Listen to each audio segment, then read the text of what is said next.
ಪ್ರಜಾಸೌಧ ಪನಾಟೆಯಲ್ಲಿ ನಿರ್ಮಾಣ ಆಗಬೇಕು ಅನ್ನುವಂತ ಒಂದು ಪತ್ರದ ಮುಖಾಂತರ ಈ ರಕ್ತದ ಮೂಲಕ ಈ ಮನವಿ ಪತ್ರವನ್ನ ಕೊಟ್ಟಿದ್ದಾರೆ. ಅದನ್ನ ಈ ಸಮಿತಿಯ ಮುಖಂಡರು ಅದನ್ನ ಮುಖ್ಯಮಂತ್ರಿ ಕಳಿಸ್ತಾರೋ ಡಿಸಿ ಕಳಿಸ್ತಾರೋ ಗೊತ್ತಿಲ್ಲ. ದಯವಿಟ್ಟು ಅದನ್ನ ಮೇಲೆ ಈ ಬನ್ನಟ್ಟಿ ಮರ್ಚೆಂಟ್ಸ್ ಅಸೋಸಿಯೇಷನ್ ವತಿಯಿಂದ ಮತ್ತು ಅಯ್ಯಪ್ಪ ಸೇವಾದಾರಿಗಳಿಂದ ಅಯ್ಯಪ್ಪ ಜೀರ್ಣೋದ್ಧಾರ ಸೇವಾ ಸಮಿತಿ ವತಿಯಿಂದ ಅವರು ಕೂಡ ಒಂದು ರಕ್ತದ ಮೂಲಕ ಪತ್ರವನ್ನ ಮನವಿ ಪತ್ರವನ್ನ ಬರೆದಾರ.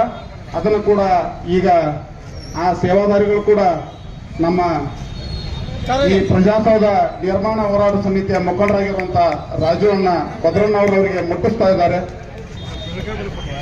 ಇವತ್ತಿನ ದಿವಸ ಇದು ಒಂದು ಪ್ರಾರಂಭಿಕ ಹಂತ. ಇನ್ನೂ ಯುವಕರು ಕೂಡ ಈ ಪತ್ರ ಚಳವಳಿಯನ್ನ ನಿಮಗ ರಕ್ತದೊಳ ಬರೆಯಕ್ಕಾಗಲಿಲ್ಲ ಅಂದ್ರೆ ಲೇಖನಿ ಮುಖಾಂತರ ಬರೆದು ಕೂಡ ತಾವು ಕಳಿಸಬೇಕು.